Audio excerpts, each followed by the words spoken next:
नमस्कार दोस्तों, आपका आपके YouTube channel IGNOU notes for you में मैं हार्दिक स्वागत करता हूं। आज के इस वीडियो में हम BHI 701 की यूनिट 2 देखेंगे, जिसका नाम है प्रागैतिहासिक काल।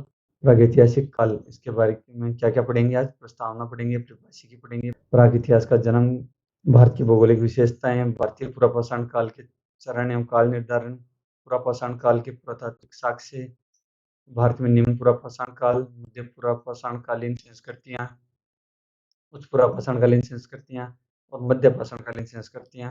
प्रस्तावना: मनुष्य के जैविक और सांस्कृतिक विकास का प्रारंभिक चरण प्रागैतिहासिक काल ही है। मनुष्य के पैतृक वानर समान संबंधियों से अलग होना शुरू कर दिया था। अपने दो पैरों पर चलने और मस्तिष्क की वृद्धि जैसे पहलुओं में सुधार हुआ था। पहले चार पैरों पर चलता था, फिर धीरे धीरे देख सकते हो दो पैरों पर चलना शुरू कर दिया था। सांस्कृतिक जीवन में पत्थर एवं लकड़ी के उपकरणों का निर्माण कर लिया था। लकड़ी और पत्थर से उपकरण बनाने शुरू कर दिए थे। परिभाषिकी: पुरातत्व की शाखा जो मानव इतिहास के प्रारंभिक चरण का अध्ययन करती है, प्राग इतिहास कहलाती है। आदि इतिहास भी कहते हैं। प्राग इतिहास की विषय वस्तु यानी कृषि जीवन से पहले शिकार और संग्रह से जीवन यापन होता था। मानव इतिहास तीन प्रमुख कालों में डिवाइडेड है: पाषाण युग, कांस्य युग, लोह युग। लेकिन कांस्य युग, लोह युग, इनका मतलब यह नहीं होता कि पाषाण युग में पत्थरों, कांस्य युग में कांस्य और लोह युग में लोहे के औजारों का निर्माण होता था।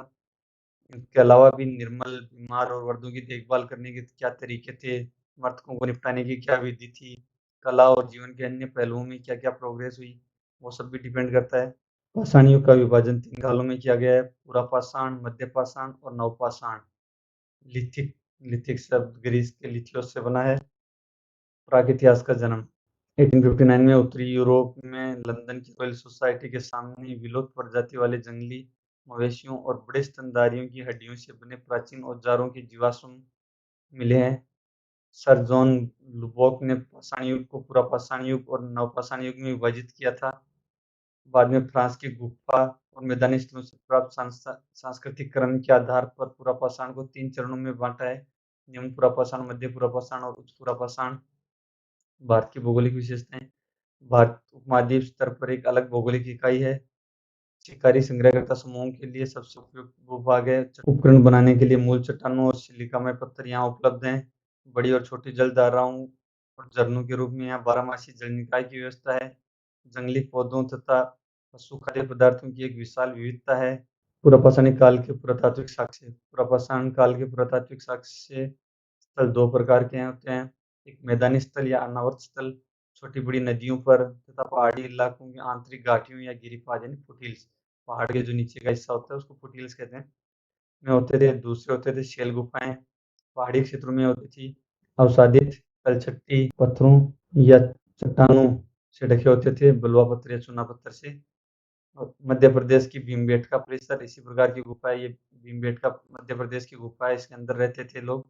और आंध्र प्रदेश की कर्नूल या कुरनल गुफा का चित्र ये देख सकते हो आप। भारतीय पुरापाषाण काल के चरण एवं काल निर्धारण: भारतीय पुरापाषाण के विकास तीन चरण है। निम्न पुरापाषाण काल: बड़े कंकड़ों से, गंडासे और काटने के उपकरण बनाए जाते थे। मध्य पुरापाषाण काल में खुरचनी, नोक और छिद्रक जैसे उपकरण बना लिए थे। उच्च पुरापाषाण काल में अधिक विकसित कुंद किए गए कलम तराश ब्लेडों, दांतेदार ब्लेडों और तीरंकों का निर्माण कर लिया था। काल निर्धारण की वैज्ञानिक पद्धतियां: रेडियो कार्बन सबसे इम्पोर्टेंट विधि है, C14, इसी का ज़्यादा यूज किया जाता है। पूरा चुंबकत्व है, ताप संदीप्ति प्रणाली, पोटेशियम आर्गन, आर्गन आर्गन और यूरेनियम थोरियम विधि से इनका पता लगाया जाता है। भारत में निम्न पुरापाषाण काल: निम्न पुरापाषाण काल युग की दो सांस्कृतिक परंपराएं थी: एक सोनियन परंपरा, कंकड़ या उपकरण की परंपरा, दूसरा भारतीय प्रायद्वीपीय कुल्हाड़ी या विदारक परंपरा। इसमें पूर्व और दक्षिणी पूर्व एशियाई गंडासे और काटने के उपकरण थे। इसमें कुल्हाड़ियों, विदारकों या दोहरी सतह वाले उपकरण थे। सोनियन सांस्कृतिक परंपरा: स्तर विन्यास एवं वर्गीकरण के आधार पर इन्हें सोन संस्कृति अनुक्रम का नाम दिया गया है।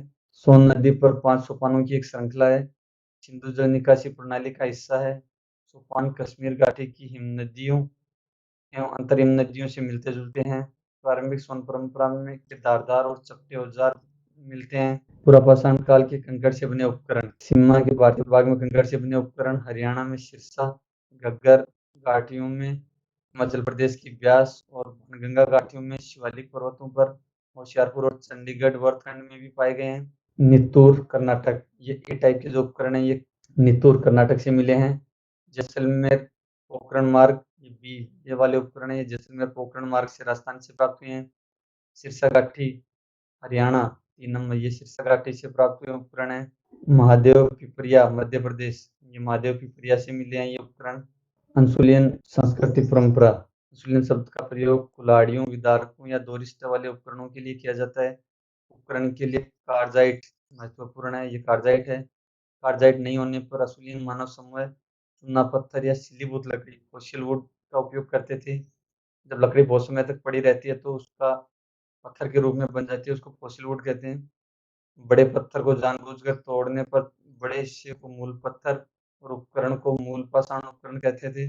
मूल चट्टान से तोड़कर बने छोटे टुकड़ों को परत यानी प्लेट्स और उपकरणों को परत उपकरण कहते हैं। निम्न पूरा पाषाण काल के महत्वपूर्ण स्थल, पश्चिम राजस्थान के सिंगी तालाब में कुल्हाड़ियों, अंडासों, दो रिश्ते वाले उपकरण, खुरचनी और नुकीले औजार मिले थे। मध्य प्रदेश की भीमबेटका गुफा संख्या 3 F23 से अंशुलियन उपकरण मिले थे। मध्य प्रदेश के आदमगढ़ में मध्य पाषाणीय भंडार के नीचे अंशुलियन स्तर के उपकरण मिले हैं।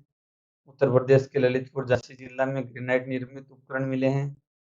बिहार के मुंगेर के पेशरा में प्रारंभिक अंशुलियन उपकरण मिले हैं। निम्न पूरा पाषाण काल के महत्वपूर्ण स्थल, महाराष्ट्र के चिरकी नवासा में डेलाइट पुरावशेष मिले हैं। कुल्हाड़ियों, खुरचनियों, चाकों के साथ बिल्लौर टपिक से बने छोटे परतदार उपकरणों का निर्माण होता था। फ्लेक्स टूल्स का यानी परतदार उपकरण, ये आप देख सकते हो, ये बिल्लौर, ये टपिक। हिमाचल पूर्व घाटी में मोरगांव से विदारक और कुल्हाड़ियों समेत 162 नमूने प्राप्त हुए हैं। उत्तरी कर्नाटक में हुक्सी घाटी में पुरंगी तथा बेचवल घाटी में येदियापुर से संस्थान सांस्कृतिक चरणों के साक्ष्य मिले हैं। तमिलनाडु के एक संस्थान अंशुलियन स्थल अतिरपक्कम से अभ्रक और जंगली मवेशियों की हड्डियों से जीवाश्म मिले हैं। इस स्थल का काल 12 लाख बीपी है, यह अभ्रक है। ईसमपुर कर्नाटक, हिरण और कछुए के खोल के अवशेष मिले हैं, ये ईसमपुर की खुदाई के अवशेष हैं। मूल पत्थर, ये 1 नंबर मूल पत्थर है। 2 और 3 ये विदारक हैं। 4 और 5 ये कुल्हाड़ियां हैं। 6 छेदक हैं। 7 चाकू हैं और 8 हथौड़े के रूप में यूज किए जाते थे। मध्य पुरापाषाणकालीन संस्कृतियां, निम्न पुरापाषाणकालीन संस्कृति में हस्त कुल्हाड़ियों और विदारकों का उपयोग ज्यादा होता था। मध्य पाषाणयुगीन संस्कृति में फलकों यानी सलक वाले औजारों का उपयोग होता है। यूरोप, दक्षिणी पश्चिमी एशिया और अफ्रीका में संस्कृति से को मुस्टेरियन संस्कृति कहते हैं। इसका नाम फ्रांस के लू मुस्टिये नामक शैलाश्रय के आधार पर पड़ा है। ये इसकी फोटो देख सकते हो। मुस्टेरियन संस्कृति में नियंत्रतल प्रजाति द्वारा उपकरण बनाने की एक मध्य पाषाणयुगीन परंपरा थी। भारत में मध्य पुरापाषाण काल, पहले परतदार उपकरण परवर नवासा महाराष्ट्र और बाद में उत्तरी कर्नाटक के गोदावरी घाटी से मिले हैं। शुरू में इस काल को मध्य पाषाण युग, बाद में इसको मध्य पूरा पाषाण युग कहा गया है। मध्य पाषाण युग और पूरा पाषाण में बहुत अंतर हो जाता है। भारतीय मध्य पूरा पाषाण काल में खुरचनियां एक तरफा वाली, दो तरफा, स्तैनुमा, टेढ़ी, सीधी, अवतल उत्तल, अवतल उत्तल, नोकदार और मूल पत्थर खुरचनी, सुतारी एक तरफ धार वाली, दोनों तरफ धार वाली, नोक वाली, लेवाला नोक वाली, घुमावदार और चौड़ी लघु हस्त कुल्हाड़ियां एवं विदारक, हरण, संधान और हथौड़े भी मिले हैं। कच्ची सामग्री के रूप में दानेदार अभ्रक से लेकर बिलोर, सूर्यकांत मणि और स्टपिक का उपयोग किया जाता था।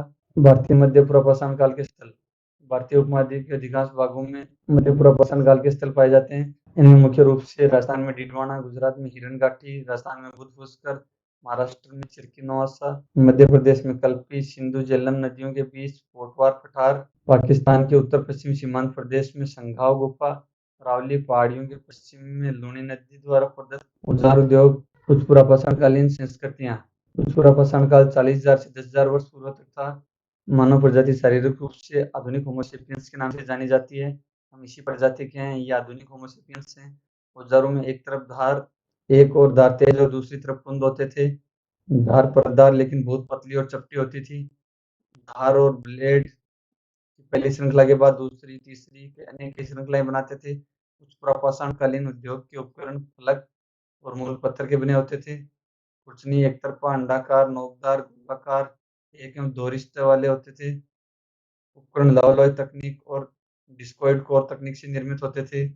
भारत में उच्च पुरापाषाण काल, रेनीगुंटा के निकट रलाकलावा घाटी से प्राप्त ब्लेड और तीक्ष्ण उद्योग के प्रोसेस उन्हें सुसज्जित ब्लेड 146 और साधारण ब्लेड मूर्ति 2357 इसमें आप चेक कर सकते हो। अधिकतर उपकरण कार्बनिक पदार्थ के बने थे अतः खुली हवा में ये नष्ट होने के कारण इनका पता लगाना कठिन है।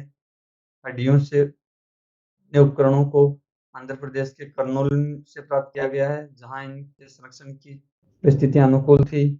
कुछ पूर्वापाषाण काल के स्थान, कुछ सिंध में रोहरी की पहाड़ियां, निम्न सिंध में माइलस्टोन, बेलन घाटी में चौपानी मांडो, महाराष्ट्र में बागोर वन, या आप चौपानी मांडो की जगह देख सकते हो। बिहार के मुंगेर में पेसरा, बांग्लादेश में लामालाई पहाड़ियां, ये लामालाई पहाड़ियां हैं। त्रिपुरा के आहोरा और खेवाई नदी घाटियां, ये आहोरा नदी है। आंध्र प्रदेश में कर्नूल, मुछातला, चिंतामनुगवी, चित्तूर जिले में रेनीगुंटा, ये आंध्र प्रदेश की कर्नूल गुफा है। उच्च प्रापाषाण काल में हड्डी उद्योग, आंध्र प्रदेश की कर्नूल गुफा स्थलों से प्राप्त नुकीले तीर, खंजर, खुरचने वाले चाकू, छेनी, कील, कुल्हाड़ी आदि उपकरण मिले हैं। मुछातला चिंतामनुगवी गुफा से पशुओं की हड्डियों के साथ साथ ब्लेडनुमा उपकरण मिले हैं। खुरचनियां, छेदक, छेनियां, कच्चे, डोल, कंदेदार वाली खंती, सुआ, कटियां आदि उपकरण मिले हैं। विदारक आप देख सकते हो, ये 1 नंबर है विदारक, 2-3 छेदक, ये 2 और 3 छेदक हैं। 4 और 6 छेनी है, ये 4 और 6 ये वाली छेनी है। 7-8 ये स्पिटुला है, 7 और 8 घुमावदार चाकू 9 नंबर है। चौड़ा चाकू टूटा हुआ 10 नंबर है। अस्थि ब्लेक 11 नंबर है, ये वाले अस्थि ब्लेक। दोहरी अस्थि वाला चाकू 12 नंबर ये है। मध्य पाषाणकालीन संस्कृति, होलोसीन काल में यूरोप में उत्पन्न हुई संस्कृति को मध्य पाषाण काल की संस्कृति कहते हैं। मध्य पाषाण काल की शुरुआत 8000 बीसी से हुई थी। पुरापाषाण काल और नवपाषाण काल के बीच में मध्य पाषाण काल आता है। वैज्ञानिकों ने जीवन के विकास के आधार पर पृथ्वी के इतिहास को 4 युगों में बांटा है। प्राथमिक पुराजीवी, माध्यमिक मध्यजीवी, तृतीय और चतुर्थ भाग। सेनोजोइक काल यानी स्तनधारियों का युग। सेनोजोइक काल के होलोसील या नवयुग जिसमें हम रहते हैं की शुरुआत लगभग 10,000 वर्ष पहले हुई थी। पौधों और पशुओं के साथ उनके लंबे अनुभव परस्पर क्रिया से वे प्रजाति विशिष्ट शिकारी एवं संग्रहकर्ता बन गए। उपकरणों के प्रकार एवं प्रौद्योगिकी, सबसे आम और प्रमुख उपकरण सूक्ष्म उपकरण है। सूक्ष्म उपकरण पुरापाषाण काल के अंतिम चरण में बनना शुरू हुए थे और मध्य पाषाण काल के प्रमुख थे। सूक्ष्म उपकरण की लंबाई की सीमा 3 सेंटीमीटर होती है। सूक्ष्म उपकरण ज्यामितीय और गैर ज्यामितीय दोनों प्रकार के होते थे। ज्यामितीय मतलब कोई ट्रायंगल या शेप में होते हैं और गैर ज्यामितीय मतलब किसी भी शेप में होते हैं। ज्यामितीय प्रकारों में समलंबी, त्रिकोण और चंद्राकार होते हैं। गैर ज्यामितीय पदार्थों प्रकारों में मुट्ठे और पीठ को कुंद करना, आंशिक समग्र रूप से खुरचनी, छेदक, खेंती, चक्कू और तक्षणी थे। उपकरणों के प्रकार एवं प्रौद्योगिकी, सूक्ष्म उपकरणों का प्रयोग पौधों को काटने, संग्रह करने, छांटने, रेशों को बीनने, जाल बनाने, पत्थर को तोड़ने और धनुष बनाने के लिए किया जाता था। लकड़ी, हड्डी, बारहसिंगों के शाखादार सींग का इस्तेमाल उपकरण बनाने के लिए करते थे। प्रयोग अक्सर तिरछे ब्लेडों, छोटे ब्लेडों, चौड़े समलंबी, घुमावदार और रेतेदार ब्लेडों के निर्माण में किया जाता था। जटिल उपकरण बनाने की प्रक्रिया उच्च पुरापाषाण काल से मध्य पाषाण काल तक जारी रही है। बहुत तीक्ष्ण एवं मजबूत सामग्री जैसे चकमक पत्थर, अग्नि पत्थर, स्टिस्टपिक, गोमेद, इंद्रगोप से औजारों का निर्माण करना सीखा था। ये आप देख सकते हैं, ये इंद्रगोप है, ये गोमेद है, ये चकमक है। मध्य पाषाण काल के लोगों द्वारा सूक्ष्म उपकरणों के बड़े वृहद उपकरणों का उपयोग किया जाता था। ये वृहद उपकरण है। उपकरणों के प्रकार एवं प्रौद्योगिकी, कुल्हाड़ी, वसूले, कुदाली को लकड़ी, हड्डी, बारहसिंगे की शाखदार सींग से जोड़कर बनाते थे। इन उपकरणों से जंगलों में निपटने में सहायता मिलती थी। हड्डी का इस्तेमाल मुख्य रूप से कांटेदार बंशियां बनाने में किया जाता था। उनका प्रयोग मछली पकड़ने के कांटों और अंकों के रूप में किया जाता था। अधिकांशतः बारहसिंगों के कटे हुए सींग का इस्तेमाल कुल्हाड़ी में बसूला या कुल्हाड़ियों में बसूले की मूठ बनाने में किया जाता था। हड्डी से बने मछली पकड़ने के कांटे, सुइयां, मछली पकड़ने के लिए जाल बनाने की लकड़ियां, ये सारा इसमें आप देख सकते हो। मध्य पाषाण काल की संस्कृति, मध्य पाषाण काल पुरापाषाण काल की तुलना में अल्प अवधि का था। श्रीलंका और अफ्रीका के कुछ हिस्सों में 30,000 वर्षों तक का था। भारत और पश्चिमी एशिया में 10,000 वर्षों तक था। शिकार करने के लिए तीर धनुष का उपयोग करते थे। हजारों चित्र बनाए गए जिनसे उनके सौंदर्य बोध का आभास होता है। जीवन निर्वाह के लिए तकनीकी उपकरणों का उपयोग करने लग गए थे। जीवन निर्वाह आधारित अर्थव्यवस्था के तरीकों में परिवर्तन हो गया था। सांस्कृतिक की भौतिक सामग्रियों का उपयोग करते थे। सामाजिक संगठन और धर्म का विकास होना शुरू हो गया था। भारतीय मध्य पाषाणकालीन स्थान, सबसे प्राचीन खोज में एसीएल कार्लाइल ने उत्तर प्रदेश के मिर्जापुर जिले में शिलालेखों से सूक्ष्म उपकरण, शिलाचित्र, पसीने के निशान युक्त वर्णक टुकड़े, मानव कंकाल, पशु हड्डियों, राख और कोयले के टुकड़े प्राप्त किए थे। भाला, तीर, धनुष और कटार से जंगली पशुओं का शिकार करते चित्र भी खोजे थे। मध्य पाषाणकालीन स्थल उत्तर पूर्व को छोड़कर पूरे भारत में है लगभग। उत्तर प्रदेश, आंध्र प्रदेश के कर्नल गुफाओं, दक्षिणी भारत और गुजरात में बड़े स्थलों पर शोध हुआ है। भारत के प्रमुख उत्खनन स्थल, राजस्थान में गणेश्वर, बागौर, तिलवारा, गुजरात में लंगनाज, अखाइज, वलासना, हीरपुरा, अमरपुरा, देवनिमोरी, डेकवाडलो, तरसंग आदि थे। महाराष्ट्र में पटने और चाड़, अटकंबा, उत्तर प्रदेश में मोरखाना, लोखाइया, बाधाई और सराई, नाहरराय, महादहा, दमदमा, चौपानी, मांडो ये प्रमुख थे। मध्य प्रदेश में पंचमढ़ी, आजमगढ़, पुतली करार, भीमबेटका, बागौर 2, बागौर 3, गगरिया इम्पोर्टेंट थे। बिहार में पेशरा और पश्चिम बंगाल में बीरनपुर इम्पोर्टेंट थे। आंध्र प्रदेश में छतला, चिंतामणु, गवी और गोरीगुंडम प्रमुख स्थान थे। कर्नाटक में संगनाकुल्लू और केरल में तेनमलाई इम्पोर्टेंट स्थल थे। Thanks for watching my video till and. Video में आपको कुछ भी आपके लिए इम्पोर्टेंट लगा है तो प्लीज़ वीडियो को लाइक कीजिए, चैनल को सब्सक्राइब कीजिए, टेलीग्राम ग्रुप को ज्वाइन करना ना भूलिए क्योंकि ये मैं सारे नोट्स आपको टेलीग्राम ग्रुप में प्रोवाइड करूँगा। Thanks, bye bye.